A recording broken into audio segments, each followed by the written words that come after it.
నాకు చిన్నప్పటి నుంచి మా అమ్మ నాన్న ఒకటే నేర్పించారండి, నువ్వు కష్టాన్ని నమ్ముకో, కానీ దానికంటే ఇంపార్టెంట్ దేని మీద కష్టపడతావో కూడా చాలా ఇంపార్టెంట్.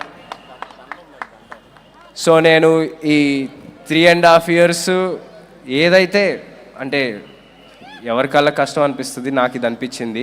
బట్ 3 years ఒక ప్రాజెక్ట్ కాగానంటే అది ఓన్లీ ఛాంపియన్ కోసమే. అండ్ నేను ఇంకా ఏదైనా వేరే మంచి ప్రాజెక్ట్స్ వచ్చినా నేను దానికి ఎంతైనా ఇవ్వడానికి రెడీ.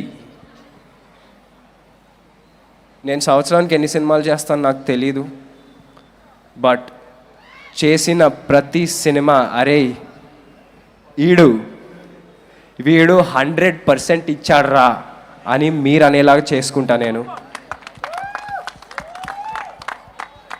డెఫినెట్గా. ఎందుకంటే మీ నమ్మకమే నా రియల్ సక్సెస్.